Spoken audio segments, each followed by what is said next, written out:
तो हमें होली जो है बड़े सिंप्लिसिटी के साथ मनानी चाहिए, और इसका मेन उद्देश्य ये होना चाहिए कि हम अपने परिवार के साथ समय बिताएं और उनको उनसे डिस्कशन करें, बातचीत करें, बच्चों के साथ समय दें, नाच कूद करें। तो वो सारी चीजें हमने आज शुरुआत कर ही दी है। अभी मैं एजुकेशन की तरफ चलता हूँ और मैं स्क्रीन शेयर करूंगा। तो ये जो आज का टॉपिक रहेगा वो महिलाओं के लिए स्पेशली मैंने आज तैयार किया है, तो मैं चाहूंगा कि स्पेशली महिलाएं इस पर ज्यादा ध्यान दें।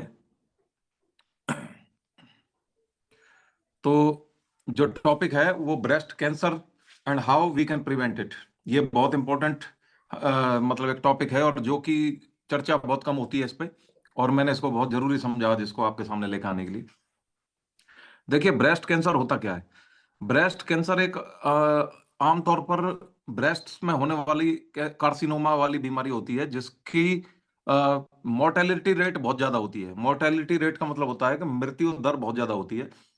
और इसकी कुछ मिथ्स हैं, कुछ मैं चीजें बस्ट करूंगा, मिथ्स बस्ट करूंगा।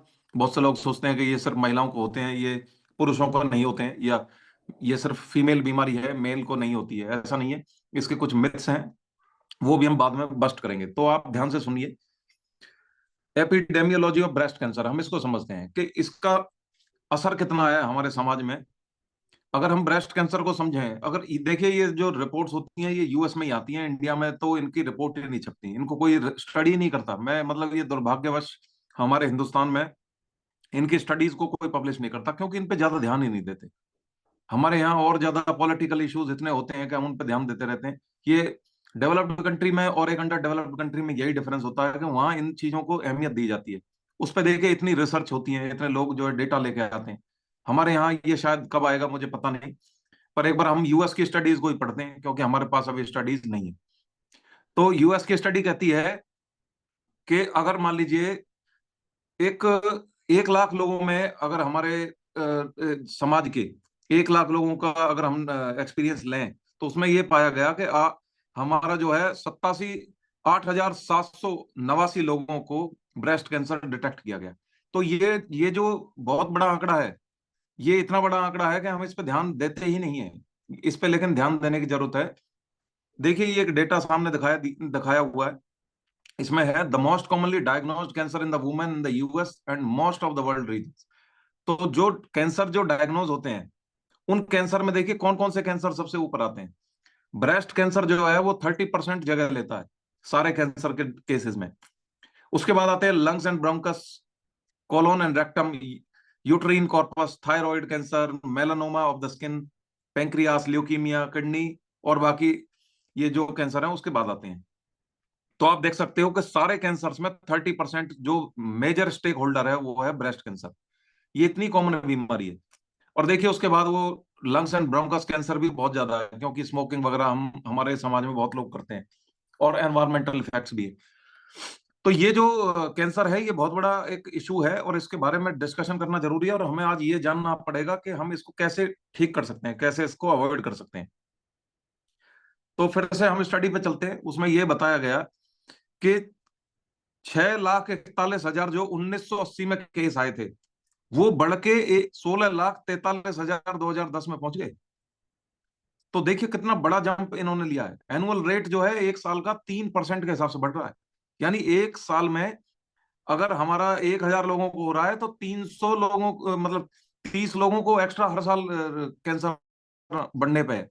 तो ये क्या ऐसा हो रहा है कि जो ये रेट इतनी गति से बढ़ रहा है। 3% मायने रखता है। जीडीपी जो होती है वो हमारी 6% 5% से बढ़ती है, और उसके बराबर लगभग आधा हमारा जो है कैंसर का रेट है जीडीपी का। तो जो हम कहते हैं ना हम अमीर होते जा रहे हैं हमारे देश, हम अमीरी की तरफ तो जा ही रहे हैं, साथ में गरीबी की तरफ भी जा रहे हैं। एक तरह से एपिडेमिक्स जो है, पेंडेमिक्स, ये सब भी उसी गति से बढ़ रहे हैं। तो हमें इस पे ध्यान देने की जरूरत है। 1/3 of global breast cancer cases diagnosed under 50 years. ये कहा जाता है कि जो 50 साल से नीचे के लोग हैं उनमें 1/3 हिस्सेदार वो हैं 50 साल से नीचे वाले लोग, जिसमें प्रेगनेंसी रिलेटेड ब्रेस्ट कैंसर आते हैं। तो जो वुमेन होती हैं जिनकी फैमिली हिस्ट्री भी नहीं है कभी भी, और उनके जो चिल्ड्रन है आज वो भी इस फैमिली हिस्ट्री जो मतलब जो कभी किसी के घर में हुआ ही नहीं, उनके जो बच्चे हैं वो भी आज ब्रेस्ट कैंसर से जूझ रहे हैं। एक देखिए ग्राफ दिखाया गया है परसेंटेज में। इसमें दिखाया गया है कि ये पूरा वर्ल्ड का मैप है। इसमें कौन सा देश जो है, अभी देखिए हमारा पिंक में आता है। तो हम जो है ये 50 साल और उससे ऊपर वाला जो है, ये वो है जो 39%, जो मतलब जिनके यहाँ 50 साल के ऊपर जो है ब्रेस्ट कैंसर डायग्नोज करे जाते हैं। आप देखिए जो डेवलपिंग है 23, यानी इनमें जो, अगर इसमें दिखाई दे रहा हो आपको एक आधा कंट्री को दिख रही हो जिसमें डेवलपिंग ज्यादा है, यानी ब्रेस्ट कैंसर ज्यादा डेवलपमेंट की तरफ जाता है, और एक जो 50 साल से नीचे डेवलप्ड होता है, वो कंट्रीज हैं। तो इसको जूम हम कर नहीं पा रहे हैं, तो इसमें हम मोटा मोटा ये देख पा रहे हैं कि 50 साल या 50 साल से ऊपर वाले जो लोग हैं उनमें जिसमें कैंसर डायग्नोज होता है, वो मेजोरिटी स्टेक होल्डर्स हैं। येलो कलर वाला है, इसमें डेटा अभी आई नहीं है। तो इसका रिस्क समझते हैं कि ब्रेस्ट कैंसर का रिस्क क्या है। तो इसमें ये रिस्क कैंसर का एक फैक्टर निकाला कि 12.4 का एक रिस्क है, यानी इसका मतलब ये हो गया कि 100 में से 12 लोग जो हैं वो मृत्यु की तरफ जाएंगे जिनमें डायग्नोज हुआ है। और एक 8 में से एक लेडी, ठीक है, वुमेन की अगर हम बात करें, वो डायग्नोज जिसके हुआ है कैंसर, ठीक है, वो ब्रेस्ट कैंसर की मतलब शिकार हुई है लाइफ में, 8 में से एक महिला। तो ये मतलब हर 8 महिला में से एक महिला अगर ब्रेस्ट कैंसर का डायग्नोज हुआ है, ये बहुत बहुत बहुत बड़ा फिगर है। हम कितने रिस्क पे हैं ये। आप देखें अभी अस्पताल में भरा पड़ा है डेटा, जिसमें ये आजकल हमें बताया जाता है कि भाई ब्रेस्ट कैंसर एक बहुत बड़ी बीमारी बनने जा रही है, हम इसको चेंज करें जल्दी से जल्दी। और ये इसमें मतलब मुझे लगता है कि ये जल्दी ही, मतलब इतना ज्यादा एडवर्टीजमेंट होगी इसकी कुछ दिनों बाद, अगर हम समझें इसको, ये जिस गति से बढ़ रहा है कि हमें देखने को मिलेगा ये अगले 5 या 6 सालों में, जैसे अभी हमें हार्ट अटैक्स के केसेस दिखाई देते हैं, ऐसे ब्रेस्ट कैंसर के केसेस दिखाई देंगे। ये इतनी गति से बढ़ रहा है। अगर हम अभी से संभल गए तो हम इसको बचाव कर सकते हैं, नहीं तो फिर ये बहुत देर हो चुकी होगी। हमें अभी से ही मतलब अपनी बॉडी का ख्याल रखना पड़ेगा। अब हम बात करते हैं प्रिवेंटिंग ब्रेस्ट कैंसर। ये तो समझ में आया कि ब्रेस्ट कैंसर के दुष्प्रभाव क्या है, कैसे हो रहा है। अब इसकी प्रिवेंशन के स्टेजेस को समझते हैं। देखिए इसकी दो तरह की स्टेजेस हैं। एक डिवाइड करी गई है कार्सियोजेनेसिस, यानी जैसे जैसे कैंसर डेवलप होता है। एक हो गया लेवल ऑफ इंटरवेंशन, यानी कि अब हो चुका है, अब उसको कैसे हम उसको उसका ट्रीटमेंट वगैरह करेंगे। तो दोनों केसेस को समझते हैं। एटियोलॉजी, इसको लेवल ऑफ एटियोलॉजी कहते हैं। तो ये कई स्टेजेस में डिवाइडेड है। सबसे पहले जब कैंसर बनता है उसको इनिशिएशन कहते हैं। कार्सियोजेनेसिस जो आपको दिखाई दे रहा है, यानी कैंसर का बनना, सबसे पहले इनिशिएट होता है। फिर दूसरी स्टेज होती है प्रमोशन, यानी हम उसको बढ़ावा मिलता है। फिर प्रोग्रेशन, यानी वो फैलता है। और फिर मेटास्टेसिस, मेटास्टेसिस में फिर वो जिसको कहते हैं फोर्थ ग्रेड कैंसर कन्वर्ट हो जाता है, फिर वो पूरी बॉडी में दिखाई देना स्टार्ट हो जाता है। ये हो गए उसके बढ़ने के लेवल्स। अब हम बात करते हैं उसके इंटरवेंशन, यानी हम उसके इलाज जब हम करते हैं तो किन स्टेजेस पे हम इलाज करते हैं। सबसे पहले डिटेक्शन होता है, यानी हमने डिटेक्ट कर लिया उसको। फिर हमने उसको डायग्नोज किया। डिटेक्शन का मतलब ये है कि भाई मुझे फील हुआ कि मुझे लगता है कि शायद मेरी ब्रेस्ट में कोई गांठ है या कुछ है, ये डिटेक्शन स्टेज होगी। फिर डायग्नोसिस स्टेज होगी, जिसमें मैंने उसको चेक कराया, चेक कराने से मुझे कंफर्म हो गया कि भाई ये बेनाइन नहीं है और ये एक कैंसर है। उसके बाद थर्ड स्टेज आती है उसकी ट्रीटमेंट की।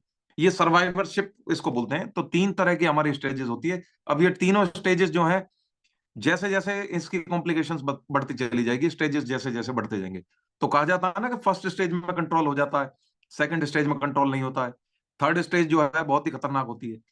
तो ये स्टेजेस वाइज हमें जो है इसका डिटेक्शन करनी है, डायग्नोज कराना है, फिर उसका ट्रीटमेंट जितनी जल्दी हो सके स्टार्ट करा देना। चलो ये तो हो गया ट्रीटमेंट वाइज। कुछ ऐसी भी चीजें हैं कि जो हम इसको बनने से भी रोक सकते हैं, वो भी हम पढ़ेंगे। अब इसकी प्रिवेंशन जो है, यानी हम चाह रहे हैं कि ये हो ही ना, तो इसको भी 3 हिस्सों में बांटा गया है। एक प्राइमरी प्रिवेंशन होती है, एक सेकेंडरी प्रिवेंशन होती है, एक टर्सरी प्रिवेंशन होती है। प्राइमरी में हमने उस टारगेट को फोकस किया है जिसमें हमारी हेल्दी पॉपुलेशन है, जिसको अभी ये बीमारी नहीं हुई है। सेकेंडरी में वो है जो इसके रिस्क में है, यानी जिनकी जिनकी ऑलरेडी मतलब ऐसी कंडीशन हो चुकी है कि उनको हो सकता है ब्रेस्ट कैंसर। तीसरी जो होती है वो है जिनको ऑलरेडी ये हेल्थ प्रॉब्लम ऑलरेडी है। तो तीनों के अलग अलग इलाज होंगे, अलग अलग स्टेज पे इनको ध्यान रखा जाएगा। पहली तो हो गया जैसे हेल्दी पॉपुलेशन है, मान लीजिए जैसे कोई वहां पर शिकायत ऐसी नहीं दिखाई दे रही है, वहां पर हम हेल्थ प्रमोशन करें, यानी इसके बारे में जागरूकता फैलाएं, आइडेंटिफिकेशन के तरीके समझाएं, और उनको रिस्क फैक्टर्स के बारे में समझाएं। तो एक तो तरीका ये हो गया कि हो ही ना। दूसरा है कि भाई रिस्क पे है, उनकी स्क्रीनिंग कराई जाए जल्दी से जल्दी, और अर्ली डायग्नोसिस कराया जाए, पता लग जाए कि भाई इस एरिया में ज्यादा फैल रहा है, तो पता लग जाए कि भाई यहाँ हम क्या कर सकते हैं। एक है जिनको हो ही चुका है, वहां ट्रीटमेंट का हम स्तर पे काम करें, रिहेबिलिटेशन के स्तर पे काम करें, और क्वालिटी ऑफ लाइफ को सुधारा जाए उनकी। सर्वाइवर्स भी तो होते हैं। तो इसलिए हमें सिर्फ इसी तरीके से, इस लिहाज से नहीं सोचना चाहिए कि हाँ मैं हो ही ना। ऐसे भी तो लोग हैं समाज में जिनको हो चुका है, तो उनके लिए भी हमें एक अलग पॉलिसी बनानी होगी कि भाई उनको, जिनको हो चुका है उनके लिए क्या गाइडलाइंस होने चाहिए, जो रिस्क पे है उनके लिए क्या गाइडलाइन होनी चाहिए, या जिनको हो सकता है उनके लिए क्या गाइडलाइन होनी चाहिए। अलग अलग लेवल पे हमारे इसकी, हमारी पॉलिसीज बनी होनी चाहिए। तो ये कुछ हमारे फैक्टर्स हैं जो बनाए गए हैं, अलग अलग कैंपेन चलाए गए हैं। हम इनको ज्यादा डिटेल में नहीं जाएंगे, लेकिन मैं इनको अब डिस्ट्रीब्यूट करके आपको समझाता हूँ। देखिए, ब्रेस्ट कैंसर के जो रिस्क फैक्टर्स होते हैं, इनको 3 हिस्सों में डिवाइड करा गया है। पहला तो इसका सॉल्यूशन होता है एनएसएआईडी का। एनएसएआई का मतलब होता है कि नॉन स्टेरॉइडल जो हमारी दवाइयां होती हैं, ड्रग्स जो होती हैं, इन ड्रग से इसको ठीक करा जाता है। या फिर टैमोक्सिफेन हमारी एक जीन थेरेपी होती है, उससे हम इसको ठीक करते हैं। या फिर हम फिजिकल एक्टिविटी से भी ठीक करते हैं। ये थर्ड पॉइंट मैंने रेड में रखा है, इसको ध्यान से समझना। फिजिकल एक्टिविटी से भी हम इसको फर्स्ट फोल्ड वाले को ठीक कर सकते हैं। अब ये सेकंड फोल्ड वाला हो गया। इनमें जो रिस्क पे है, रिस्क पे कौन है? अर्ली मेनार्चे। अर्ली मेनार्चे का मतलब होता है जिन बच्चियों को 12 साल से पहले अगर पीरियड से स्टार्ट हो जाते हैं, वो इसके रिस्क पे होते हैं। ठीक है, 12 साल से अगर पहले पीरियड से स्टार्ट हो गए लाइफ में, तो वो अर्ली मेनार्चे की कैटेगरी में आते हैं। उनको भी मतलब वो रिस्क पे होते हैं। नेवर प्रेग्नेंट, यानी जो लेडीज जो प्रेगनेंसी नहीं हुई है जिनको कभी भी, वो भी इसके रिस्क फैक्टर्स में आती हैं। नेवर ब्रेस्ट फेड, यानी जिन्होंने कभी ब्रेस्ट फीडिंग नहीं कराई। यानी कई बार ऐसा होता है कि बच्चा जो है होते ही मिसकैरेज हो जाता है, या कुछ ऐसी सिचुएशन हो जाती है कि ब्रेस्ट फेड की ऑप्शन नहीं मिल पाती, वो भी इसके रिस्क फैक्टर्स में आते हैं। ठीक है, late age at first birth, यानी अगर पहला बर्थ जो हुआ है वो एज बहुत ज्यादा रही होगी, 40 साल 45 साल, तो उसको भी ब्रेस्ट कैंसर के रिस्क होते हैं। लेट मेनोपॉज, जिसका मेनोपॉज नहीं हुआ अभी, 60 साल 65 साल और कंटिन्यूअसली मेनो हमारे मेंस्ट्रुएशन में है, उनको भी जो है ब्रेस्ट कैंसर का रिस्क रहता है। हार्मोन्स का यूज करते हैं कुछ लोग, एचआरटी, ग्रोथ हार्मोन्स, ठीक है, टेस्टोस्टेरोन्स के इंजेक्शन होते हैं, जो एथलीट्स वगैरह होते हैं, उनको भी ये आप उस पे हो रिस्क पे। ओवरवेट जो लेडीज हैं, वो भी इसके रिस्क में है। बहुत बड़ा फैक्टर है ओवरवेट। Alcohol consumption. ठीक है, अब हो गया जो थर्ड है, यानी जिसको ऑलरेडी हो चुका है, वो कैसे है रिस्क में? देखिए, उसकी फैमिली हिस्ट्री है, उसकी फैमिली हिस्ट्री रही है, तो जेनेटिकली वो फुल रिस्क में है। अगर मान लीजिए मेरे से पहले एंसेस्टर्स को हुआ है, तो मुझे चांसेस रहेंगे कि होगा। ये ट्रांसमिशन होता है इसका। बेनाइन ब्रेस्ट डिजीज, यानी कि गांठें अगर हो रही हैं ब्रेस्ट में, तो वो भी उसमें है। मेमोग्राफिक डेंसिटी, यानी अगर हमने टेस्ट कराया, उसमें ये निकल के आ रहा है कि फैट बहुत ज्यादा डेंसली एक जगह पे इकट्ठा हुआ पड़ा है, तो भी हमारे हाई रिस्क है। Personal history of breast cancer, यानी पहले कभी हुआ है, अभी ठीक हो गया है, अभी आगे होने के चांसेस हैं। रेडिएशन, यानी मैं एक्सपोज हुआ हूं किसी रेडिएशन को, तो भी मैं हाई रिस्क पे हूँ, सेकंड फोल्ड की कैटेगरी में मैं आता हूँ। तो आपको अब समझ में आ गया होगा कि कौन ज्यादा रिस्क पे है, कौन ज्यादा रिस्क पे नहीं है। ठीक है, अब हम चलते हैं, ये ओबेसिटी को समझते हैं एक बार, कि ये कैसे इससे कनेक्टेड है। देखिए, world cancer research fund recommend करता है कि be as lean as possible without becoming underweight. अभी हम बीएमआई की बात कर रहे हैं। वर्ल्ड कैंसर रिसर्च कहता है कि जितना ज्यादा आप लीन हो सकते हो, लीन का मतलब होता है पतले, लाइट, जितने लाइट आप हो सकते हो उतने हो जाइए, अंडरवेट मत होना, तो आप इस कैंसर से बच जाओगे। बहुत कम चांसेस हैं। दूसरी चीज बताइए कि maintain a healthy weight, healthy weight बना के रखो। ठीक है, एविडेंसेस हैं ऐसे जो ये बता रहे हैं, जो लिंक कर रहे हैं हेल्दी बीएमआई को और डायग्नोसिस ऑफ कैंसर, और उनका सर्वाइवल को रिलेट कर रही है ये चीजें, हेल्दी वेट। अब देखिए, एक ग्राफ है, ये आप देख पा रहे होंगे, ये अलग अलग स्टडीज हुई हैं। जहां एस लिखा हुआ है, ये स्टडीज हैं। ठीक है, कौन रॉय एस है, हेलीमैन एस एस है, और कहीं पे आपको सी लिखा होगा, यानी केस स्टडीज है। ठीक है, ये रिसर्च है 1994 में, 95 में, 2005 में ये रिसर्चेज हुई हैं कैंसर के ऊपर। और जो ये बीच में आप देख रहे हो ग्रीन जो बॉक्सेस हैं इसके बराबर में, ये 1 का मतलब हो गया कि फैक्टर जो है रिस्क का, और उससे पॉजिटिव की साइड, यानी ये इसके नजदीक है। तो आप देख रहे हो कि जैसे जैसे परसेंटेज ऑफ वेट आप बढ़ता जा रहा है, ये रिस्क फैक्टर्स बढ़ते जा रहे हैं। ये रिसर्च कह रही है इस बात को। कि अगर आप अपनी हेल्दी बीएमआई को रखोगे नजदीक 7%, 13%, ये 7% का मतलब है परसेंटेज बॉडी फैट। तो अगर हम बॉडी फैट उसके नजदीक रख रहे हैं तो हेल्थ जो है, आप देख रहे हो कि ये ग्रीन जो है, मतलब ये रिस्क फैक्टर्स हैं, तो आप उसके नजदीक हो। रिस्क फैक्टर्स आपके ऊपर जाएंगे और आप उसके हेल्थ के नजदीक रहोगे। ये रिसर्च का स्टडी होता है। अभी इससे अगली वाले में आपको समझ में आ जाएगा ये ग्राफ। इसमें समझ लीजिए, इसमें हजार्ड रेशियो दिखाया गया है कि अगर देखिए मॉडरेट वेट गेन है, यानी कि अगर हमने वेट गेन जो है बहुत ही मिनिमम रखा है, हम ज्यादा मोटे नहीं है, तो आप जो है हेल्दी कैटेगरी में हो। हजार्ड रेशियो बढ़ता जा रहा है, नीचे देखोगे अगर हजार्ड का मतलब होता है रिस्क, वो बढ़ता जा रहा है। जैसे जैसे हमारा बीएमआई बढ़ता जाएगा वो हजार्ड रेशियो बढ़ता चला जाएगा। हाई वेट गेन को देखिए, 10% से अगर हमारा फैट बढ़ा, तो देख रहे हैं कि रिसर्च बता रही है इसको कि हम रिस्क कैटेगरी बढ़ती जा रही है। जो लाइन दिख रही है आपको राइट साइड में, मैं इसको ग्रुप में शेयर करूंगा, आप इसको पढ़ोगे तो समझ में आएगा। ये एक ग्राफ बनाया गया, दिखाया गया है कि किस तरीके से हजार्ड रेशियो बनता है। हजार्ड का मतलब परेशानियों का जो हमारा रेशियो है एज कंपेयर टू हेल्थ, वो कैसे बढ़ता जा रहा है बीएमआई के हिसाब से। अब आते हैं फिजिकल एक्टिविटी पे। ये तो क्लियर हो गया कि बीएमआई को हमें कम करना होगा, और जितना हम ज्यादा हेल्थ का ध्यान रखेंगे हम इनसे बच के रहेंगे। और वर्ल्ड कैंसर इंस्टीट्यूट कह रहा है इस बात को कि जितना ज्यादा आप लीन हो सकते हो उतने हो जाओ, अगर अंडरवेट हुए बिना। यानी वो यही कह रहा है कि आप 20 की बीएमआई पे आ जाओ, तब तो हम इससे बच सकते हैं। बहुत चांसेस हैं कि हम बच जाएंगे। और सर्वाइवल से भी से भी इसको रिलेट करा गया है। यानी अगर हो गया है तो भी आप जो है इससे फाइट कर सकते हो। तो कैटेगरी जो है ये ऐसी बनाई गई नहीं है, इनको बनाया गया है डाटा के रेट पे, डेटा को समझा गया है। फिजिकल एक्टिविटी को समझते हैं। Evidence shows that women who are physically active both before and after diagnosis have a greater chance of surviving breast cancer। जो फिजिकल एक्टिविटी कर रही है महिलाएं, उनके ज्यादा चांसेस हैं सरवाइव करने।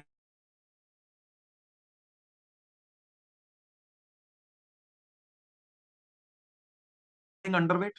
दूसरा था be physically active for at least 30 minutes every day. कम से कम 30 मिनट के लिए आपको एक्सरसाइज करनी है डेली। फिर उसके बाद मैकेनिज्म समझाया, रिस्क मैकेनिज्म। देखिए, reduction in body fat, body fat हमें कम करना है। एनहांस्ड एंटीऑक्सीडेंट्स डिफेंस, यानी कि हमें फ्रूट्स खाने हैं, एंटीऑक्सीडेंट्स बढ़ाने हैं। डिक्रीजेस इन रिप्रोडक्टिव हार्मोन्स, हम एक्सरसाइज जब करते हैं, फिजिकल एक्टिविटी करते हैं, हमारे रिप्रोडक्टिव हार्मोन्स भी कम होते हैं। ये रिप्रोडक्टिव हार्मोन्स भी कनेक्टेड होते हैं। एनहांस्ड इम्यूनिटी, प्रतिरोधक क्षमता भी हमारी बढ़ती है। चेंज इन इंसुलिन रेजिस्टेंस, ये हम हर बार बात करते हैं। फिजिकल एक्टिविटी होगी तो इंसुलिन रेजिस्टेंस का जो इफेक्ट होगा वो कम होगा, डायबिटीज नहीं होगी। अब डाइट एंड न्यूट्रिशन पाते हैं इससे रिलेटेड। गुड न्यूट्रिशन में reduce the incidence of breast cancer and the risk of breast cancer progression और रिकरेंस। यानी कि अगर हम अच्छा न्यूट्रिशन लेंगे तो ब्रेस्ट कैंसर नहीं होने के चांस रहेंगे। अगर हो गया है तो उसके रिस्क से बचे रहेंगे और वो फर्दर प्रोग्रेस नहीं होगा, या फिर दोबारा से रीअकर नहीं होगा, अगर हम न्यूट्रिशन को सही तरीके से लेते हैं। फिर से वो जॉट डाउन करें, पहला वाला वही था, लीन एज पॉसिबल, फिजिकली एक्टिव हो गया, limit consumption of energy dense food. ये वो है शुगरी ड्रिंक्स, जैसे कोक हो गया या डाइट, ये हमारी जो हाई शुगर इंटेक जो डाइट होती है उसको हमें बचना है। ये देखिए हर चीज इसी डाइट से आके जुड़ जाती है, चाहे कोई भी बीमारी पकड़ लेना दुनिया की, वो सब इसी से आ जाएगी। तो उसके बाद कह रहा है कि वेजिटेबल्स, फ्रूट्स, होल ग्रेन्स का इस्तेमाल करें। दाल का जो है इस्तेमाल ज्यादा करें, पल्सेस जो होती हैं इसमें प्रोटीन बहुत होता है। रेड मीट से बचें, इसको बिल्कुल अवॉइड कर दें तो और बहुत अच्छा है। ठीक है, उसके बाद कह रहा है कि अल्कोहलिक ड्रिंक्स को जो है बिल्कुल कम कर देना। जाहिर सी बात है, यूएस की स्टडी है तो वहां अल्कोहल को ज्यादा तवज्जो देते हैं वहां के लोग, इसलिए अल्कोहल का बार बार जिक्र करा है। हमारे इंडिया में इतना नहीं है। कंजम्पशन ऑफ सॉल्टी फूड को कम करो, सोडियम को कम से कम खाओ। सप्लीमेंट्स जो है, कैंसर से बचने वाले से सप्लीमेंट्स होते हैं, उनको भी इस्तेमाल नहीं करने के लिए सलाह दी गई है। ठीक है, अभी अल्कोहल के बारे में बताया गया है। अल्कोहल तो हमारे लिए इतना इंपॉर्टेंट है नहीं, क्योंकि यहाँ कोई ड्रिंक करता नहीं है अल्कोहल। अल्कोहल से ये बताया गया है कि जो एक ड्रिंक डेली करते हैं वो भी रिस्क में है, लाइट और मॉडरेट रिस्क में है, और जो एक से ज्यादा ड्रिंक कर रहे हैं एक दिन में वो हाई रिस्क में है। तो आप इसको तो मतलब अवॉइड ही करना है हमें। Alcohol intake and breast cancer survivors, उसमें ये बताया गया है, फाइंडिंग्स ये निकल के आई है कि सम findings suggest that breast cancer survivors who drink alcohol after diagnosis have an increased risk of recurrence। जिन्होंने शराब नहीं छोड़ी है और जिनको डिटेक्ट हो गया है वो बहुत ज्यादा रिस्क में होते हैं फिर से रियल मतलब रीअकरेंस के लिए। और उससे डेथ होती ही होती है, कैंसर मोर्टेलिटी रेट बढ़ जाता है। तो अल्कोहल को तो बिल्कुल अवॉइड करना है। Other studies have shown no difference in reoccurrence or breast cancer mortality between survivors who drink alcohol in moderation. फिर ये स्टडी निकल के आई कि जो एक ड्रिंक डेली ले रहे हैं अल्कोहल की, उनमें कोई डिफरेंस नहीं देखा गया, यानी उनका रीअकरेंस नहीं हुआ है, वो वहीं के वहीं रुके रहे हैं। तो एक्सेसिव अल्कोहल ड्रिंकिंग जो है वो हमारे हेल्थ को बेनिफिट नहीं दे रही है, ठीक है, वो हमारी हेल्थ को रिस्क को बढ़ा रही है। तो उसके बाद हमारा लास्ट पॉइंट बचते हैं, वो ये है कि lower body fat can reduce risk of breast cancer diagnosis and mortality. तो ये हमारा क्लियर हो गया कि अगर हमारा बॉडी फैट नहीं है बॉडी में, तो हमारा ब्रेस्ट कैंसर के डायग्नोसिस जो है वो कम होंगे, बेहतर बेहतर हो जाएगी बीमारी, मतलब होगी नहीं। Women who are physically active have a greater chance of surviving breast cancer. जो वुमेन फिजिकली एक्टिव हैं उनके ज्यादा चांस रहेंगे कि वो सर्वाइव कर जाएंगे। तो फिजिकली एक्टिव हमें होना है, बॉडी फैट को हमें कम करना है। तीसरा पॉइंट होता है हमें हाई डाइट कंज्यूम करनी है, हाई न्यूट्रिशियस डाइट, जिसमें फ्रूट्स हैं, वेजिटेबल्स हैं, होल ग्रेन्स हैं, और जो कि सैचुरेटेड फैट में लो हैं। ये सैचुरेटेड फैट को समझ लो, ये सैचुरेटेड फैट दूध वाला फैट है, दूध का फैट कंज्यूम नहीं करना है। और आपको मैं एक बात बता देता हूं, अभी इसके बाद बात करते हैं, लास्ट पॉइंट को डिस्कशन कर लेते हैं, पीपीटी खत्म हो जाएगी जब। Consuming even 1 to alcoholic drinks can increase the risk of breast cancer, ये इसकी बात ही नहीं करते हैं। अब हम इसके मिथ्स के बारे में बात करते हैं। मिथ्स बहुत इंपॉर्टेंट होते हैं। मैं अपनी स्क्रीन को जो है स्टॉप करता हूं शेयर करने से, हम इसके मिथ्स की बात करेंगे। ब्रेस्ट कैंसर के कुछ मिथ भी है, आपको समझना ये पड़ेगा कि अगर हम ये सोचते हो कि सिर्फ महिलाओं को ये ब्रेस्ट कैंसर हो सकता है, तो ये गलत सोच है। स्टडीज में पता लगा है कि मेल्स को भी ये ब्रेस्ट कैंसर के टिश्यूज होते हैं, तो ऐसा नहीं है। दूसरी चीज ये फाइंडिंग्स निकल के आई है कि हम ये सोचते हैं कि जो हम कपड़े पहनते हैं वो उससे हमारा होता है, या उसके उसके तरीके से होता है, या उसके फैब्रिक से होता है, ऐसा कुछ भी नहीं है। तीसरी चीज ये है कि ब्रेस्ट फीडिंग को कुछ सोचते हैं कि ज्यादा ब्रेस्ट फीडिंग कराने से भी हमें ब्रेस्ट कैंसर होने के चांसेस होते हैं, ऐसा भी कुछ नहीं है। तो हमें ये सारे मिथ्स को जो है बस्ट करना है हमें। और हाँ, इसकी सेल्फ आप अगर यूट्यूब पर सर्च करोगे तो इसकी एक प्रॉपर वीडियोस बनाई गई हैं, डॉक्टर्स ने बनाई गई हैं, उसमें हम जांच कर सकते हैं। हम अगर ब्रेस्ट को समझें उसको, उसमें अगर ये देखें कि भाई साइज का कुछ बताया गया है, मैंने उसको ढंग से तो मैंने नहीं पढ़ा, उसमें साइज का कुछ बताया गया कि हम उसको खुद से इंस्पेक्शन कर सकते हैं। अगर हमें थोड़ा बहुत भी डाउट हो, हमें बिल्कुल भी डिले नहीं करना है, हमें इमीडिएटली डॉक्टर के पास कंसल्ट करना है। ऐसा नहीं है कि इसको राम भरोसे छोड़ दिया जाए। कैंसर की खास बात क्या होती है कि ये डेवलपिंग स्टेज में हमें दिखाई नहीं देता। कई बार ऐसी गांठें होती हैं, हम सोचते हैं कि ये नॉर्मल गांठ हो सकती है, और कई बार ऐसा भी होता है कि हम सोचते हैं कि ये हर गांठ ही हमारी कैंसर है, ऐसा भी नहीं है। तो जहां भी आपको डाउट हो सेल्फ इंस्पेक्शन करें, सेल्फ इंस्पेक्शन करते ही डॉक्टर की सलाह लें, और उसमें बिल्कुल भी डिले नहीं करना, क्योंकि अर्ली स्टेजेस पर अगर डिटेक्ट हो जाती है तो इसके सर्वाइवरशिप के चांसेस बहुत ज्यादा होते हैं। और ये हम इसलिए डिस्कशन कर रहे हैं क्योंकि ये बहुत ज्यादा हो रहा है। अभी बात करी हमने 8 महिलाओं में एक में है, तो इसलिए इसको बिल्कुल भी हल्के में नहीं लेना है। अपना जो इंस्पेक्शन का तरीका एक बार यूट्यूब पे जाके आप सर्च करें कि कैसे इसका इंस्पेक्शन करा जाता है, इंस्पेक्शन के प्रॉपरली तरीके बताए गए हैं, ठीक है। तो उसको हमें जांच करनी है। मैं अगर उसका लिंक होगा तो मैं अभी शेयर करूंगा आपके साथ। और उसके बाद फिर हमें जो अपनी डाइट पे ध्यान रखना है, अपने खाने पीने पे ध्यान रखना है, और फिजिकली एक्टिविटी हमें बढ़ा के रखनी है। और ये नहीं सोचना कि हाँ, एक एक और मिथ था कि हम सोचते हैं कि ये एक एज के बाद ही होगा, ऐसा नहीं है। ये अभी हमने देखा कि 50 ईयर्स से नीचे बहुत चांसेस होते हैं, और अंडर एजेस जो होते हैं उनको भी ये आजकल हो रही है। तो इसको बिल्कुल भी लाइटली नहीं लेना है। अपना न्यूट्रिशन पे ध्यान रखें, अपना न्यूट्रिशन लेते रहिए, अपनी एक्सरसाइज फिजिकली एक्टिव रहिए, और अच्छा खान पान रखें, अल्कोहल को कंज्यूम ना करें। उसके बाद आप देखोगे कि हम इससे काफी हद तक इसके अम्ब्रेला से बच जाएंगे। तो आज की जो थी एजुकेशन आपको पसंद आई होगी, और कोई भी सवाल हो आप पूछ सकते हैं। Thank you very much. Very good. एक बार सभी क्लैपिंग करेंगे हमारे एजुकेशन कोच के लिए। बहुत ही जबरदस्त नॉलेज मिली है। देखिए, ये कैंसर आप आज देखेंगे तो थोड़ा सा कि कैंसर के बहुत सारे पेशेंट आपको दिख जाएंगे। आप अगर कोई कैंसर का हॉस्पिटल उसमें जाएंगे तो भीड़ लगी हुई है। तो ये एक ऐसी बीमारी आने वाले समय में होने वाली है जो कि बहुत ही घातक सिद्ध होगी। और ये जैसे बीपी, शुगर, हार्ट की समस्याएं हैं, कि ऐसे कैंसर, ये हमारी लाइफस्टाइल की वजह से और ये हमारे खान पान की वजह से ही होने वाली है। क्योंकि देखिए जितना पेस्टिसाइड यूज हो रहा है, जैसी हमारी वायु की गुणवत्ता है, जैसे हमारा पानी खराब होता जा रहा है, उसकी वजह से ये समस्याएं बढ़ती जा रही हैं। तो आप सभी ने बड़े ध्यान से सुना है और इसको अपनी लाइफ में इम्प्लीमेंट करेंगे। लेकिन न्यूट्रिशन का बहुत बड़ा रोल है, आपकी एक्सरसाइज का बहुत बड़ा रोल है इन इस तरह की जो समस्याएं होती हैं, इस तरह की जो बीमारियां होती हैं उनके लिए। अगर जो रेगुलर एक्सरसाइज करते हैं, जिन्होंने अपनी बॉडी को ठीक मेंटेन किया हुआ है, जिन्होंने अपने वजन को मेंटेन किया हुआ है, उनको इसके चांसेस बहुत कम होते हैं। क्योंकि ये जो बीमारियां होती हैं कैंसर की, ये भी जो सेल्स होते हैं उन्हीं की वजह से, इनका भी आपने सुना होगा कि चेन बनती है, गुच्छा बनता है। तो जो हमारी डेड सेल्स होती हैं, जो हमारी खराब सेल्स होती हैं, वो इकट्ठा होने लग जाती है। अगर वो डिटॉक्स नहीं होगी हमारी बॉडी, वो बॉडी से बाहर नहीं निकलेंगी, तो वो कहीं ना कहीं जाके इकट्ठी होंगी। और देखिए इकट्ठी होंगी तो वो अपने जैसे लोगों को इकट्ठा करेंगे। वो जो डेड सेल्स होती है वो धीरे धीरे धीरे धीरे एक जगह इकट्ठी होती जाएंगी, और वो फिर जो है कि उसका कारण बन जाती है, कोई ना कोई इन्फेक्शन बनाएंगे। तो हमने अपनी बॉडी को डिटॉक्स रखना है। डिटॉक्स का तरीका यही है कि हमने अच्छा खाना लेना है, और हमने अपनी बॉडी की एक्सरसाइज करनी है। एक्सरसाइज करने से जो पसीना निकलता है वो हमारी बॉडी को डिटॉक्स करता है, हमारी डेड सेल्स उसमें से रिमूव होती है, जो गंदगी होती है शरीर से वो बाहर निकल जाती है। तो हमने एक्सरसाइज को और अपने खाने को समझना है और रेगुलर करना है, तो हम इन चीज़ों से बच सकते हैं काफ़ी हद तक।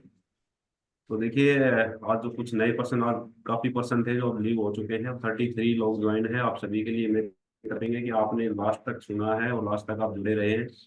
46 लोग थे, तो 13 लोग जो जा चुके हैं। अब वही बात आती है कि जो जिन्होंने एजुकेशन नहीं ली वो इन चीज़ों को नहीं समझ पाएंगे, इसलिए एजुकेशन मोस्ट इम्पोर्टेंट है। कुछ नए लोग हैं जो अभी भी ज्वाइन है, मैं उनका एक तो देखिए ज्ञान से शोकंद जी के नाम से है।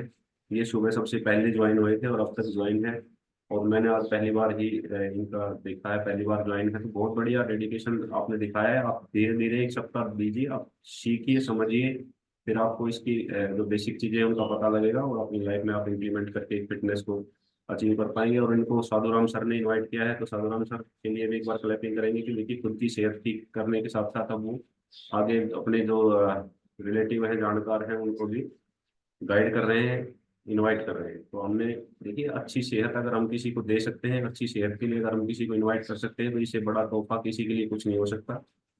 तो साधुराम सर ने होली का बहुत बढ़िया तोहफा आपको दिया है, और आपने भी इसको कबूल करके और जो है कि आगे अपनी लाइफ में इम्प्लीमेंट करके अच्छे रिजल्ट लेंगे।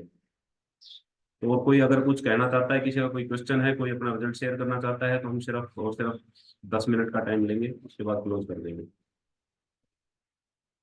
तो नए पर्सन अगर कोई हैं जिनको अभी 10 दिन 15 दिन हुए हैं, वो अपना रिजल्ट शेयर करेंगे तो बहुत बढ़िया पता चलेगा कि वो कैसा महसूस करते हैं। एक मैं मन्नू मीना जी अगर हैं ज्वाइन, तो मैं उनसे बात करना चाहूँगा। बहुत बढ़िया एक्सरसाइज वो कर रहे हैं। मन्नू जी आप एक बार अगर लाइव आ सकते हैं तो। मैं उनको लगातार देख रहा हूँ, एक्सरसाइज बड़ा ही बढ़िया करते हैं, कंप्लीट एक्सरसाइज करते हैं, एजुकेशन में भी ज्वाइन रहते हैं, और उनकी बॉडी की फ्लेक्सिबिलिटी वाकई जबरदस्त है। कोई भी एक्सरसाइज मिस नहीं करते। मैं आज बैठा देख ही रहा था कि उन्होंने एक भी एक्सरसाइज मिस नहीं की। बिल्कुल जो एक्सरसाइज कोच है हमारा, उसके साथ साथ उन्होंने कॉपी की है।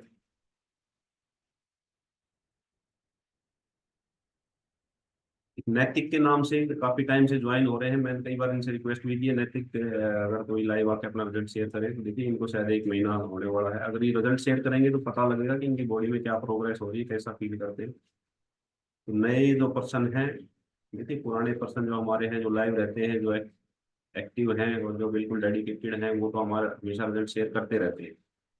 लेकिन जो नए पर्सन है जो लाइव वीडियो नहीं आ रहे हैं, उनसे ही रिक्वेस्ट करूंगा मैं कि वो लाइव आए और अपने रिजल्ट शेयर करें, अपनी एक्सपीरियंस शेयर करें।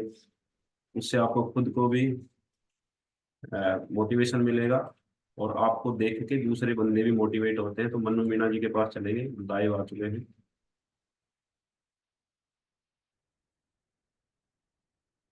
जी ma'am, good morning. Good morning sir. Good morning everyone.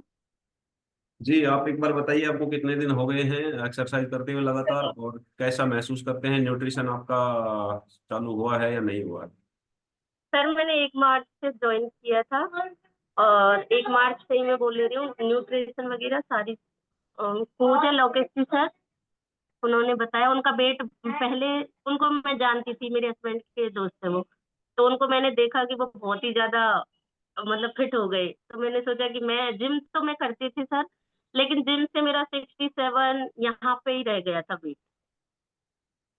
जी, फिर अब क्या उससे बात प्रोग्रेस हुई हुई तो है? फिर अब सर मैंने 10 दिन में वेट किया है, बॉडी स्कैनिंग मैंने कराई नहीं थी सर, और वेट किया था, तो वेट मेरा 2 किलो कम हुआ है।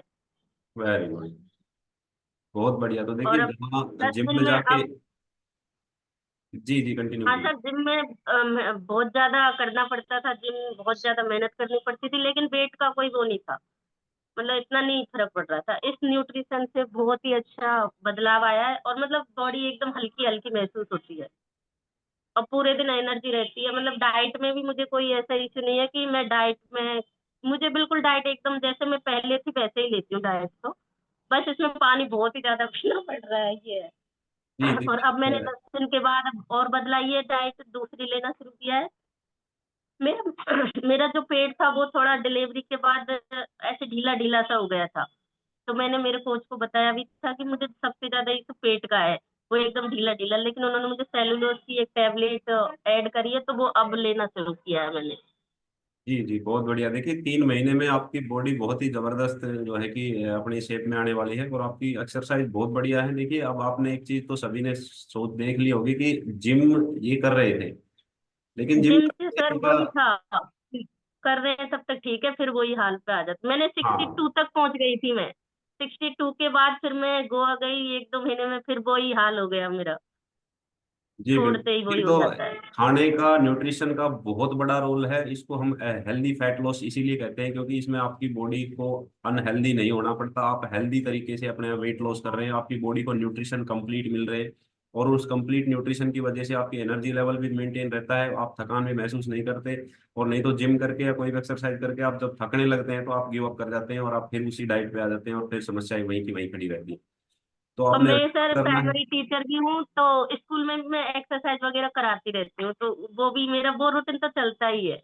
जी जी, देखिए आपको देख के मुझे लग रहा था कि आप कहीं ना कहीं एक्सरसाइज से जुड़े हुए हैं, क्योंकि इतनी जल्दी कोई इतनी बढ़िया एक्सरसाइज नहीं कर पाता। मैं देखता हूँ आप कंप्लीट एक्सरसाइज करते हैं, बहुत बढ़िया एक्सरसाइज करते हैं, और जल्दी आपका रिजल्ट जबरदस्त आने वाला है। थैंक यू, तो ऐसे ही जुड़े रहिए। Thank you so much. तो देखिए मनु जी ने बिल्कुल क्लियर बता दिया कि जिम काफी टाइम से कर रहे थे, लेकिन जिम से वो रिजल्ट हासिल नहीं कर पाए जो इनको चाहिए था, और अब ये अपने टारगेट की तरफ बढ़ने लगे हैं। तो यहाँ ऐसे बहुत सारे पर्सन हैं जिनका जिनको ये लगता था कि उनका कभी नहीं हो पाएगा, लेकिन यहाँ आके उन्होंने अपना आइडियल वेट तक अचीव कर लिया है, और बहुत बढ़िया फिटनेस को एंजॉय कर रहे हैं। तो और कोई अपना नया पर्सन कोई रिजल्ट शेयर करना चाह रहे हैं तो आप हैंड रेज कर सकते हैं, या कोई किसी का क्वेश्चन हो आज की जो एजुकेशन क्लास थी उसके रिलेटेड, किसी का भी कोई क्वेश्चन है तो वो भी आप पूछ सकते हैं, अमित अवेलेबल है।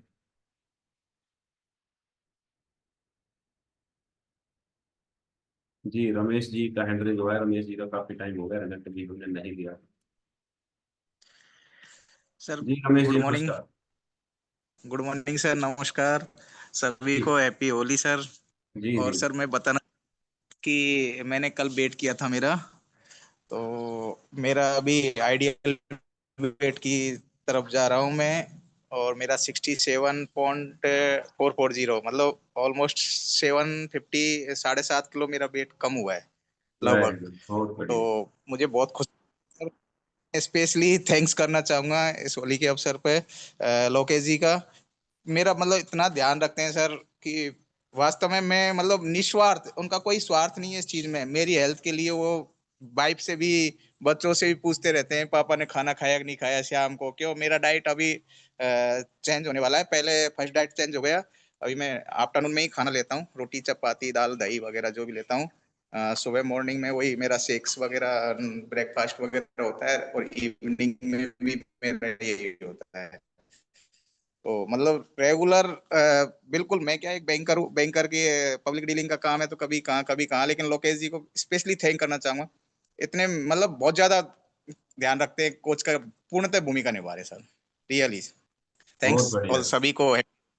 जी, और सर अपने कोच की मैं, के प्रति देखिए आपका जो रिस्पेक्ट है वो दिखता है बिल्कुल। आप जो देखिए ये चीजें ऐसी जो शब्दों में नहीं बताई जा सकती, लेकिन एक कोच जी की सर, ड्यूटी भी होती है कि वो अगर किसी ने उसके ऊपर विश्वास किया है तो वो उसको बेहतर से बेहतर रिजल्ट दे। और फॉलो अप करना बहुत जरूरी होता है। अगर आप किसी को फॉलो नहीं करोगे तो वो कहीं ना कहीं गिव अप कर जाएगा। अगर आपका कोच आपको फॉलो कर रहा है तो इसका मतलब आपके भी दिमाग में ये रहता है कि यार कल लोकेश फिर पूछेगा कि क्या खाया था, कैसे खाया था, तो आप चीटिंग नहीं करते। तो ये बहुत ही नहीं सर, बढ़िया वही। कोच, अच्छे कोच की निशानी है। लोकेश बहुत बढ़िया काम कर रहे हैं, बहुत बढ़िया लोगों को गाइड कर रहे हैं, देखिए। और जब लोकेश को आप जैसे लोग दुआएं देते हैं, धन्यवाद कहते हैं, तो वो खुशी जो है कि वो मैं समझ सकता हूँ, और जो लोग कोच हैं वो समझ सकते हैं।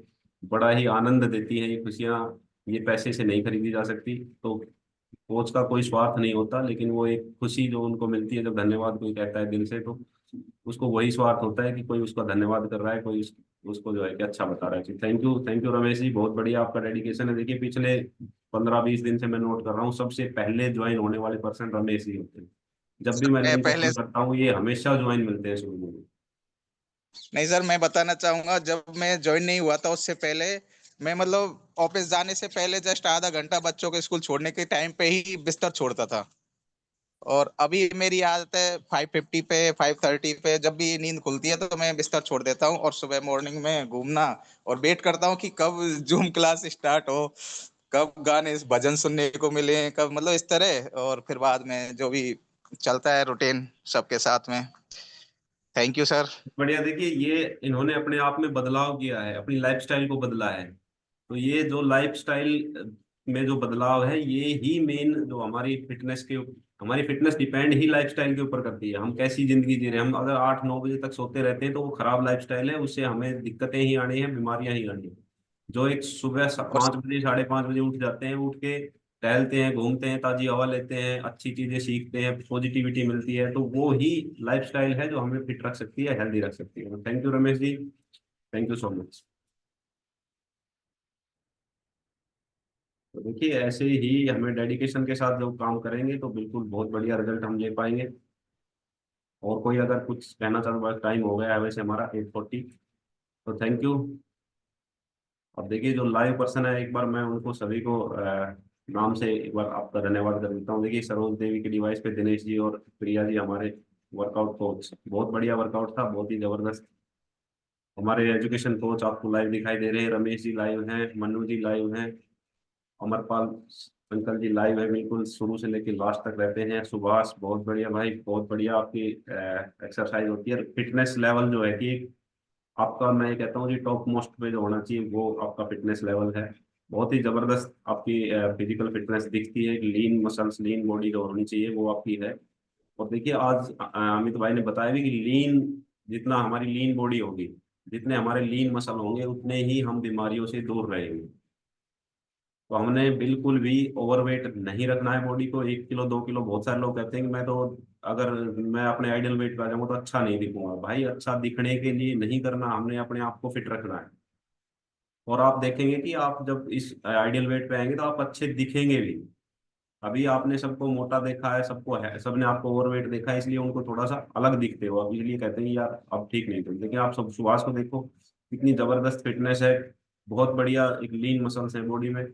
तो वो जो लीन मसल्स होती हैं वो गंदगी को ठहरने ही नहीं देती, वो इस तरह के जो डेड सेल्स होती हैं या कुछ भी हमारी बॉडी में अनवांटेड चीजें हैं उनको वो रुकने ही नहीं देती, क्योंकि वो हमारी बॉडी में जो स्पेस है, जो जगह है, वो सारी की सारी मसल्स ने कवर कर रखी है, उसके अलावा एक्स्ट्रा जगह है ही नहीं उनके लिए। तो ये जो कैंसर जिनकी वजह से होता है, ये चीजें हमें हमारी बॉडी जो अगर मसल्स कंप्लीट है, लीन मसल्स हैं, तो वो टिकती नहीं, रुकती नहीं। शिवजी दुबे जी बहुत बढ़िया, बहुत ही जबरदस्त आपका। देखिए आपका 1-2 दिन पहले मैं, आपका फोन आया था, मैं माफी चाहूंगा, मैं उस टाइम ड्राइव कर रहा था, मैं फिर उसके बाद भूल गया। जी जी। Good morning everyone sir. Good Holi morning. की अपना पूरे परिवार को। सर मैं एक खुशखबरी देना चाह रहा था आपको जी जी जी बताइए। कि सर ये जो कोर वाली एक्सरसाइज आपने बताया, सर मैं कोर वाली कर रहा था, थोड़ा सा पेट नहीं जा रहा था, लेकिन सर आज 3 दिन से मेरा पेट कटी गायब हो गया है। बहुत बढ़िया, सर बहुत बढ़िया। इसमें सर मैं एक लापरवाही कर रहा था, वो सर मेरी गलती थी कि सर आज 4 दिन हो गए सर मैं शाम को खाना खाने के बाद सर सो जाता था। लेकिन सर बराबर में हमारे यहाँ पार्क बहुत बढ़िया बन गया सर, मैं शाम को अब 4 दिन से खाना खाने के बाद सर 4 राउंड पार्क के 5 राउंड लगा करके फिर आता हूँ। सर बिल्कुल भी पेट अंदर हो गया सर, बड़ा भी रिलैक्स महसूस हो रहा है बिल्कुल भी जो है। तो सर मुझे ये बताना था आपको। सर बहुत बहुत धन्यवाद सर, लग रहा मुझे मैं कल अपने कोच दिनेश सर को बताया था सर, उनका तो कोई शब्द ही नहीं बचता बिल्कुल भी जो है आप सबका, कि सर किन शब्दों से मैं व्याख्यान करूं आप सबका जो है।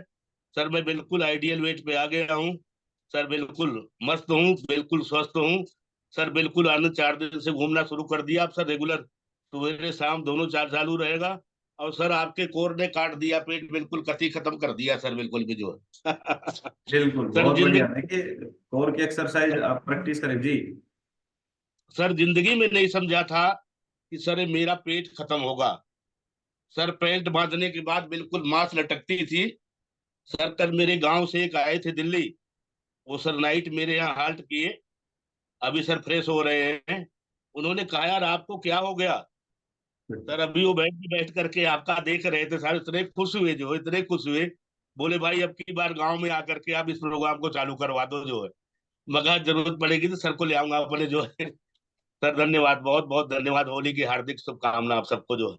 जी जी, धन्यवाद दुबे जी, आपको बहुत बहुत शुभकामनाएं। देखिए, बिल्कुल सच्चाई है ये। अगर हम शाम को खाना खाते ही सोएंगे तो हमारा पेट बढ़ेगा, खाना डाइजेस्ट नहीं होगा, गैस बनेगी, एसिडिटी बनेगी।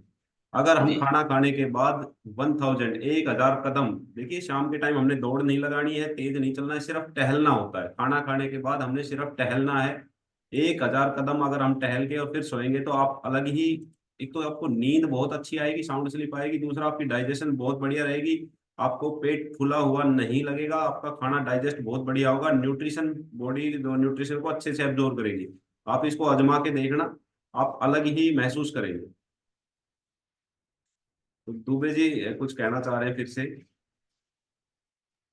सर खाना खाने के बाद जो आपने बताया सर, एक घूंट पानी तो पीता ही नहीं हूँ, लेकिन सर 4 दिन से जब सर खाना खाने के बाद घूम के आता हूँ 2 घंटा बाद जब पानी पीता हूँ, सर पेट में जो गैस होती है ना वो सर पटाखे की तरह निकलती, बिल्कुल ये लगा लो इतनी गैस नहीं रुक पाती पेट के अंदर बिल्कुल भी जो। सर बिल्कुल स्वस्थ हूँ, मस्त हूँ, जीने का आनंद आ रहा। हमारे सारे भगवान को हार्दिक शुभकामना, परमपिता परमात्मा लंबी उम्र दे सर, मैं यही शुभ कामना करता हूँ, और कोई शब्द नहीं सर आप लोगों के लिए जो है। बहुत बहुत धन्यवाद। जी जी, thank you Dubey ji, thank you जी। तो हमने एक आदत डेवलप करनी है, रात को खाना खाने के बाद हमने टहलना है। आपके पास कोई पार्क हो सकता है, या अपने बरामदे में टहल सकते हैं, या अपने घर के बाहर सड़क पे घूम सकते हैं। आपने धीरे धीरे, ज्यादा तेज नहीं चलना, बिल्कुल धीरे धीरे धीरे धीरे बातें करते हुए, बच्चों के साथ घूमते फिरते अगर आप घूमेंगे तो बहुत ही अच्छा महसूस होगा, बहुत ही बढ़िया लगेगा। तो देखिए, वंदना जी हमारे साथ हमेशा लाइव जुड़ते हैं, बहुत बढ़िया उनका रिजल्ट है, बहुत बढ़िया डेडिकेशन है। एक मौसमी जी के लिए स्पेशल क्लैपिंग है। देखिए, कोलकाता से हमारे साथ लगातार जुड़े हुए हैं, डेली के डेली लाइव रहते हैं, और बहुत बढ़िया हमें अपने एक्सपीरियंस भी शेयर करते हैं। बहुत अच्छा रिजल्ट वो ले रहे हैं, बहुत बढ़िया उन्होंने अपनी लाइफ स्टाइल में बदलाव किए हैं। देखिए, हमारे और उनके कल्चर का, हमारे उनके खान पान का बहुत सारा फर्क होता है, ये एरिया के हिसाब से वेरी करता है। लेकिन उसके बावजूद भी वो जुड़े हुए हैं लगातार, कंटिन्यू समझ रहे हैं चीजों को, खाने को समझ रहे हैं, डाइट को समझ रहे हैं, और बहुत बढ़िया अपनी लाइफ में इम्प्लीमेंट कर रहे हैं। तो आपके लिए स्पेशल थैंक यू। देखिए, हम ज्यादातर लोग एक हरियाणा से या आसपास के क्षेत्र से ही जुड़े हुए हैं, तो हमारा खाना पीना लगभग सेम जैसे, एक जैसा ही है। तो हम उस चीज को एडजस्ट कर लेते हैं। लेकिन आपके वहाँ का और हमारे यहाँ का बहुत फर्क है, खान पीन का भी और जलवायु का भी, और बहुत सारी चीजों में बदलाव होता है क्षेत्र के हिसाब से। लेकिन आप उसके बावजूद भी आप लगातार जुड़े हुए हैं, तो आपकी डेडिकेशन को सैल्यूट है। थैंक यू, ऐसे ही लगे रहिए, और बहुत बढ़िया आप एक दिन फिटनेस को एंजॉय करेंगे। और राजू भाई के लिए बहुत बढ़िया, राजू के लिए तो मैं स्पेशल क्लैपिंग करूंगा। राजू, कल आपने केले और चीकू लिए हैं, तो केले और चीकू आपने नहीं लेने हैं, उनमें कैलोरी ज्यादा होती है, अनहेल्दी नहीं होती लेकिन कैलोरी ज्यादा होती है। आपने अभी कैलोरी कट पे है, और मैंने आपको टारगेट दिया है 1 अप्रैल को मुझे आपका वजन डबल डिजिट में चाहिए, 3 डिजिट की बजाय। अब वो कितना ज्यादा है उसको आपने एक टारगेट लेना है और उसको अचीव करना है। और वंदना जी के लिए भी मैंने एक टारगेट दिया था छोटा सा, कि होली के बाद जब आप रिजल्ट करेंगे तो वो रिजल्ट मुझे 70 से डाउन चाहिए। तो आपने चाहे 69.9 हो, लेकिन वो डाउन लेके आना है। ये छोटा सा टारगेट आपने रखना है हमेशा। बहुत बढ़िया, सुमन आंटी जी पूरे फैमिली के साथ हमेशा ही लाइव रहते हैं, उनका तो परिवार ही एक हमारा जो है कि हेल्थ आइकन बन चुका है सभी के लिए। साधु राम सर बहुत बढ़िया, जब से ज्वाइन हुए हैं लगातार लगे हुए हैं, लगातार जुड़े हुए हैं, बिल्कुल रेगुलरली अपनी एक्सरसाइज कर रहे हैं, न्यूट्रिशन ले रहे हैं, बहुत ही जबरदस्त उनका रिजल्ट है। अगर मैं बात करूँ तो जो हमारे टॉपेस्ट रिजल्ट है उनमें से साधुराम सर भी हैं, बहुत ही जबरदस्त रिजल्ट है। सतवीर जी, सत्तू शेखावत, सत्तू की नमस्ते। बहुत बढ़िया। देखिए इन्होंने बहुत बढ़िया शुरू में डेडिकेशन दिखाया था। 117 किलो के आए थे ये आज से 1 साल पहले, और उस टाइम ये 104 किलो पे आके ना इन्होंने गिव अप कर दिया था किसी कारण से, और कहीं से नेगेटिविटी इनको मिल गई थी। लेकिन अब दोबारा से स्टार्ट किया है, दोबारा से 110 से स्टार्ट किया, अब फिर दोबारा से 104-3 पे आ गए हैं। बहुत बढ़िया उनका डेडिकेशन है, और मैं लगातार देख रहा हूँ कि ये लगातार फोटो डालते हैं अपने, ए फ्रेश के फोटो डालते हैं, सलाद के फोटो डालते हैं, जो इनकी डेडिकेशन को दिखाता है। और मुझे अब लग रहा है कि अब की बार जो सतवीर है अपने आइडल वेट से पहले नहीं रुकेंगे। और बहुत बढ़िया, बहुत बढ़िया सतवीर, कंटिन्यू रखना है, गिव अप नहीं करना। अब आपको चीजें समझ में आएंगी धीरे धीरे कि देखिए बहुत सारे लोग नेगेटिव कर देते हैं कि इससे तो ये हो जाएगा, इससे वो हो जाएगा। आप पहले खुद पे आजमाओ, खुद सीखो। यहाँ जो बंदे एक्सपीरियंस बता रहे हैं, जिन्होंने यूज किया है, वो ज्यादा बढ़िया बता पाएंगे। आप जिन्हें कभी यूज ही नहीं किया, जिसने कभी इसको देखा ही नहीं, वो कैसे बता पाएगा। जी अंजू टाटा जी, थैंक यू। बिल्कुल बढ़िया। देखिए एक दूसरे को देख के ही एक्टिवेट होते हैं। आपको देख के इनमें पॉजिटिविटी आई है, एक्टिव हुए, बहुत अच्छी चीज है, बहुत बढ़िया है। लोकेश जी हमारे लाइव रहते हैं हमेशा ही, बहुत बढ़िया। एक छोटे बच्चे जैसे लगते हैं हमारे ग्रुप में। देखिए सबसे कम एज के दिखाई देते हैं, बहुत ही बढ़िया। एक बचपने की तरफ वो आ गए हैं, उनकी एक्टिविटी भी बचपन जैसी होती है, डांस भी उनका ऐसा ही होता है, बहुत बढ़िया एंजॉय करते हैं। सुनहरी जी लाइव थे, अभी लाइव नहीं है, तो सुनहरी जी भी बहुत बढ़िया, जो है कि उनकी बॉडी में प्रोग्रेस भी आ रही है, बहुत बढ़िया। उन्होंने फैट लॉस भी किया है, 20+ फैट लॉस वो कर चुके हैं। और कृष्णवीर अंकल जी हमारे, उनका डांस मेरे को बड़ा पसंद आता है, बहुत ही बढ़िया डांस करते हैं। और उन्होंने अपनी देखिए लाइफ में बहुत सारे बदलाव किए हैं, वो शायद बताते नहीं हैं ज्यादा। उन्होंने बहुत सारी गंदी हैबिट्स को भी छोड़ दिया है, और वो सारे के सारे बदलाव यहाँ जुड़ के अच्छी बातें सीख कर, अच्छे मोटिवेशन पॉजिटिविटी की वजह से वो इतना कुछ कर पाए हैं।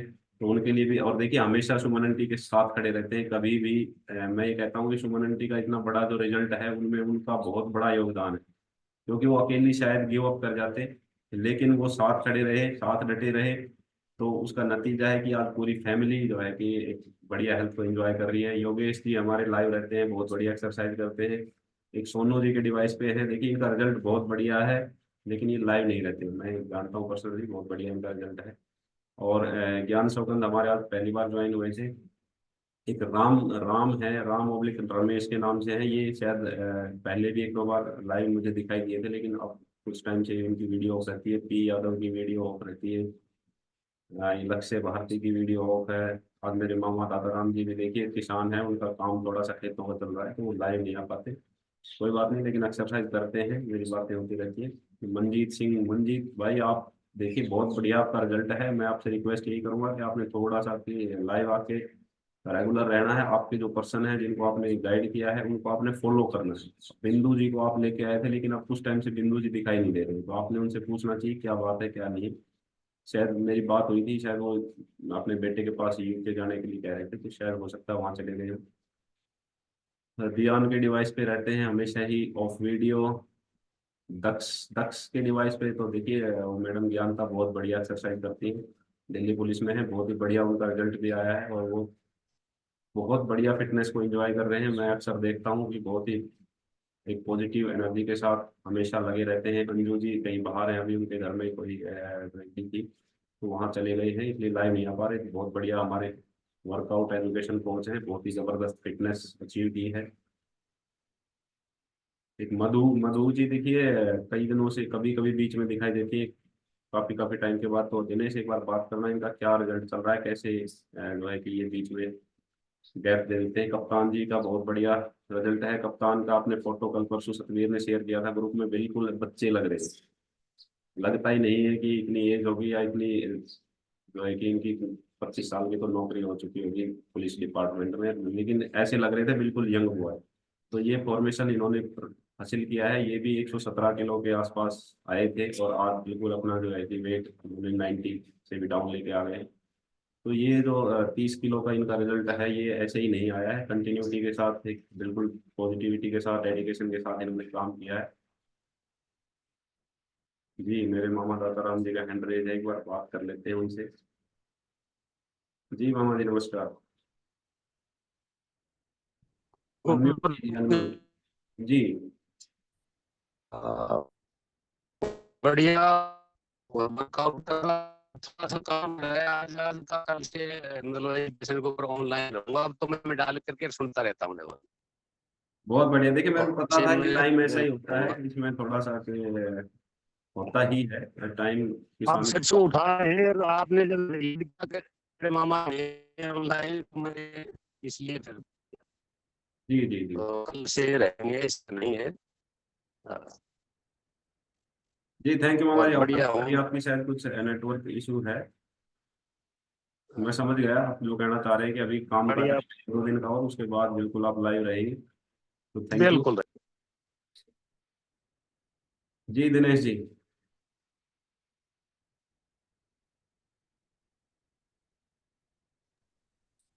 Good morning, sir. Good morning. Good morning. I love you. Good सभी मॉर्निंग, गुड मॉर्निंग। सभी स्वस्थ एंड मस्त होंगे। तो बिल्कुल आज का सेशन बड़ा जबरदस्त था वर्कआउट के लिए। प्रिया ने बिल्कुल ही मतलब चेंज हो गई है। कहाँ 76 किलो की आई थी, आज वो 60 किलो पे है।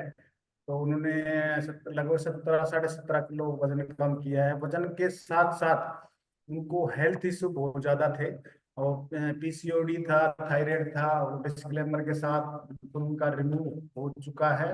और बिल्कुल मजा आ रहा है हमको। और आज मैं देख रहा था अपना जो डांस सेशन में है ना, मैंने देखा सुनहरी जी का भी जबरदस्त रिजल्ट है। बिल्कुल वो बिल्कुल ही चेंज हो चुके हैं। और शिवजी दुबे जी को भी मैंने देखा, उनका भी पेट बिल्कुल वाकई में ही गायब हो गया है। तो कह रहे मेरा पेट नहीं जा रहा, लेकिन आज तो मैंने देखा कि हाँ पेट उसका उनका चला गया है बिल्कुल। ये सारा डेडिकेशन। और बिल्कुल ये नए पर्सन आज ज्वाइन हुए हैं, ज्ञान ज्ञान जी। और इनके 100 किलो की ओवरवेट हैं, और ये सतराम मौसा जी ने इनवाइट करा है इनको। और इनका न्यूट्रिशन ऑर्डर हो गया है, और 1-2 दिन में पहुंच जाएगा। और बिल्कुल ये कंटिन्यू, पहले आपको हैवी वेट है, जंपिंग वाली एक्सरसाइज नहीं करनी है। 1-2 दिन समझना है, धीरे धीरे वर्कआउट को बढ़ाना है। तो मधु जी से मैं कहना चाहूंगा, मधु जी थोड़ी सी सामाजिक कार्यकर्ता है, तो इलेक्शन में थोड़ा सा बिजी थी। उनका मैसेज मेरे पास आया था। तो लेकिन अभी उन इलेक्शन वगैरह खत्म हो चुके हैं, अब वो कंटिन्यू करेगी। और बिल्कुल मजा आ गया आज का। और दूसरा, आज एजुकेशन की बात करें तो डॉक्टर अमित साहब ने तो बिल्कुल साड़ा पाड़ दिया। ब्रेस्ट कैंसर का आज तक किसी ने भी टॉपिक नहीं दिया था। तो बिल्कुल आज मतलब एजुकेशन बहुत जबरदस्त था, स्पेशल महिलाओं के लिए था। और बिल्कुल मजा आ गया। मधु जी आ गई है, मैंने एक बार बात करेंगे उनका रिजल्ट क्या चल रहा है। Good morning sir, good morning everyone. Good morning Madhu. Sir मैं फ्री हो गई हूँ, और मेरे ना पैर में हल्का सा हेयर फ्रैक्चर हो गया था, तो इस कारण मैं ऑनलाइन नहीं आती थी। बाकी अपने डाइट फॉलो कर रही हूँ मैं। बाकी मैं 72 kg की हो गई हूँ। कितने की? 84 था मेरा। और मेरे को तो 1 मंथ हो गया, मैं तो कुछ भी नहीं कर पा रही, लेकिन ना तो मेरा वेट बढ़ा ना कुछ हुआ, और बहुत अच्छी लाइफ जी रही हूँ मैं तो। बिल्कुल आपका जबरदस्त रिजल्ट है। और मैं तो कहूँ इसको आपने लगातार करना पड़ेगा। एक दिन में नहीं होगा, लेकिन एक दिन जरूर होगा। तो जो चैलेंज तो चलते रहते हैं, सक्सेस परमानेंट है। तो आप जुड़े रहो। बिल्कुल सर, आज का सेशन जबरदस्त था। तो आज समय बहुत ज्यादा हो गया, मेरी भी ड्यूटी है। तो अब क्लोजिंग की तरफ सर चलते हैं। जी तो सभी का धन्यवाद, शुक्रिया। बहुत बढ़िया सेशन रहा, बहुत बढ़िया एजुकेशन हमें मिली। देखिए ब्रेस्ट कैंसर के बारे में आज स्पेशली बताया अमित भाई ने, बहुत इम्पोर्टेंट चीज है। छोटी शुरुआत इसमें अगर हम इसको आइडेंटिफाई कर पाएंगे तो बहुत बढ़िया हम इसको समय रहते कवर कर सकते हैं। और कैसे हम अपनी लाइफस्टाइल को ठीक करके कैसे हम न्यूट्रिशन लेके ये चीज से बच सकते हैं, ये सारी चीजें बिल्कुल डिटेल से अमित ने बताई है। और इसकी वीडियो भी मैं आपके साथ शेयर करूंगा, और अमित से रिक्वेस्ट करूंगा कि ये एक स्लाइड भी अगर आप शेयर कर दें तो आराम से डिटेल से हमारी जो फीमेल्स हैं वो इसको पढ़ सकती हैं, समझ सकती हैं। तो बहुत ही गंभीर समस्या है ये कैंसर। तो हमने इसे बचने के लिए अगर समय रहते हम समझ जाते हैं, समझ पाते हैं, अपने बच्चों को भी गाइड कर सकते हैं तो बहुत बढ़िया रहेंगे। तो थैंक यू, आप सभी का शुक्रिया। कल फिर मिलेंगे नए टॉपिक के साथ, नई एनर्जी के साथ। नमस्कार।